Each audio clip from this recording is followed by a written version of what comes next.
The faster the core, the more hardcore you can go. That's what she didn't say, because we're talking about CPUs when it comes to gaming. So games are still terrible at using multi-cores even after so many years of AMD and Intel giving us 10 plus cores in consumer CPUs. Today we are reviewing a CPU from AMD that they have apparently specifically designed for us gamers. I'm talking about this Ryzen 7 5800X 3D, the first processor with AMD's 3D V-Cache technology. Let's get gaming. Eh, you got game meh? Ada ring first boss pun you belum kill lagi? Shut up!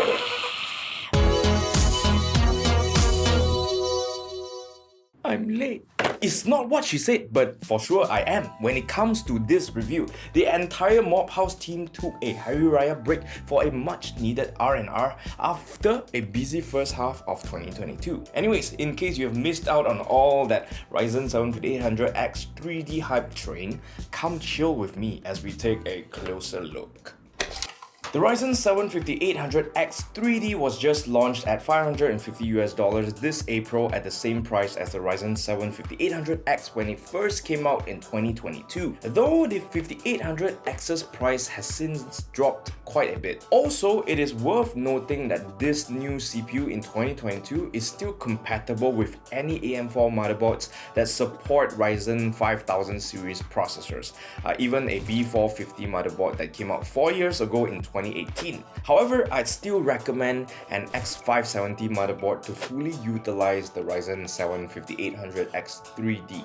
On paper, it's pretty much the same processor as the Ryzen 7 5800X with 8 cores and 16 threads, though running at slightly lower base and turbo clock speeds. One thing that you will immediately realize is that the Ryzen 7 5800X 3D has 3 times the L3 cache compared to the 5800X. That's even more than what the Ryzen 9s from the 5000 series have to offer. AMD did this by stacking a 41mm square die filled with only L3 cache on top of the Zen 3 core complex die. This will supposedly affect gaming performance favorably, 15% better than the Ryzen 9 5900X on average according to AMD. It is also supposed to outperform the much more expensive i9 12900K. Well, they sure caught my attention when I first read those claims. Oh yeah, the 5800X 3D also comes with a higher TDP, 105 watts like the Ryzen 9s.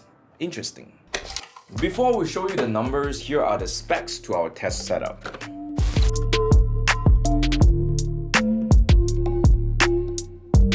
We wanted to test the Ryzen 7 5800X 3D against the 5800X, but we didn't have one on hand. Instead, we had a Ryzen 7 5700X, which is quite a bit cheaper, so I was interested to see how it would stack up. Now let's move on to the numbers, kicking things off with gaming benchmarks for sure. Starting with Shadow of Tomb Raider, we're looking at a neck-in-neck performance with the 12th Gen i9. Though the 5800X 3D is actually 12% faster than the Ryzen 9 5900X. Cyberpunk 2077 is where the i9 takes a 9% lead over the 5800X 3D, though the 5800X 3D quickly took back an 11% lead over the i9 in Death Stranding. Horizon Zero Dawn also saw the 5800X 3D taking a 3% lead over the i9, which is quite negligible. Finally, in a competitive title like Valorant, we saw the 5800X 3D pull ahead of the i9 by a whopping 14%. So to all you competitive esports players, there's a new king in town. Based on all the games that we tested, it seems like the Ryzen 7 5800X 3D is the faster CPU overall. However, as demonstrated by Cyberpunk 2077, depending on your game, the i9 might still be the faster CPU. I would still give a small win over to the Ryzen 7 5800X 3D though. What is evident is that AMD has definitely outdone themselves, with the Ryzen 7 5800X 3D being 7 to 12% faster than the Ryzen 9 5900X in games. Also, the 5700X at its lower price is actually slower by a proportionate amount, which is Okay, next we have productivity benchmarks. Even though this is a gaming-focused CPU, we still wanted to do some productivity benchmarks in case you're a hybrid user like myself. Starting with 7-zip, as you can see, the i9 is just shredding things up. Looking at Puget Bench, there is also no doubt that the Ryzen 9 or the i9 are still better processors for content creation. Although if you're using DaVinci Resolve, the 5800X 3D still can definitely hold its own. Again, in all the 3D rendering tests like Cinebench, Blender, and V-Ray, the i9 and Ryzen 9 are still the better choices. Although I was quite surprised about how the Ryzen 7 5700X performed in these tests. If you don't care about gaming, get the 5700X for similar productivity performance as the 5800X 3D. Finally, we have power draw. In terms of power draw, it seems like the 5800X 3D is much more efficient than the i9 at stock. However, if you tweak your power limits as we shown in our previous video, link in the description, you can probably get the i9 to be more power efficient. Regardless, this means that the Ryzen 7 5800X 3D is going to run slightly cooler. Very impressive given its gaming performance. Next, let's talk about overclocking. Moving on! Jokes aside, AMD has blocked the core overclocking on this CPU, so all you can do is play around with your RAM.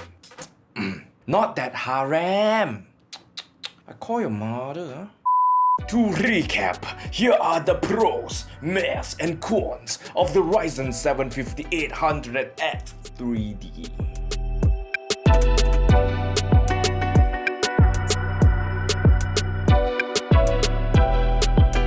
I give this Ryzen 7 5800X 3D a very cashy, V-cash, hashtag get it, cheap buy for gamers, 9 out of 10. So the gist of it is, the Ryzen 7 5800X 3D will give you comparable gaming performance to an i9-12900K, lacking behind by just a few % on average. However, that is still very impressive, that's what she said, considering that it can get you there for much less money. Look, the Ryzen 7 5800X 3D with a quality X570 motherboard plus high-speed DDR4 RAM should cost you around 3,500 to 3,700 ringgit. An i9-12900K with a quality Z690 motherboard with high-speed DDR5 RAM, on the other hand, will set you back 4,500 to 4,700 ringgit ish. That is a 1,000 ringgit difference in Malaysia. Of course, in the US, this price gap is a little bit smaller, but still quite significant. If you're a bangsawan like me, you probably don't care, so whatever. However, to a lot of gamers, that would be a good amount of change that you can use this to upgrade your GPU, deck out your PC with more RGB like my one so young, right? Or even get a better set of gaming peripherals. And that is everything I have to say about this Ryzen 7 5800X 3D. If you thought this video was helpful, don't forget to like and share. Come on, please help me out. And don't forget to subscribe to our YouTube channel and hit that notification bell to see more content like this. Also, don't forget to follow us on Facebook, Instagram, and TikTok to see more shenanigans from the Mob House crew. Again, I'm Shane, the Bangsawan from Mob House, and I will see you after the comment section where you should leave more comments so I can comment on your comment to let you know if your comment is good or bad. For today's comment session, we have the Corsair K70 RGB Pro review, starting with the wonderful world of YouTube. Katie Beatty asked me, wait, what the hell, big channel but only with 3 comments? How my big channel, 30,000 still haven't even get the silver play button? Subscribe lah, then I can become big, not in size, but in terms of subscribers and viewers and community. Lester Balboa says, oh, no USB pass-through, kinda sad lah if you need that pass-through. If not, you can just pass on by and buy it anyways. King Ho Tan, hey fellow Tan Tan, what's up? Is the switches hot swappable on this keyboard? No. No. Now let's put on our Facebook. First comment by Dwight Yagami, maybe also good for fighting games on PC like Tekken 7. This one, I have to ask my good friend Jay Hunter because he like to fight in game. Dudeness Dave said if don't like the stiff cable, can swap it out. Yes, exactly. If they make it detachable, at least got option, right? So I think if you want to switch to something else to do that, like personally very weird. Sometimes I like those rubber ones that are very soft because I like to like just chuck it into my bag and don't worry about it. So there's that. Andy Wong says he's glad that this video popped up on his feed when he's considering to buy this particular keyboard or not. For the first time, Facebook is giving me face and show me on your feed to feed you me. And that is all for today's Keyboard Warrior comment section. I'll see you in the next one.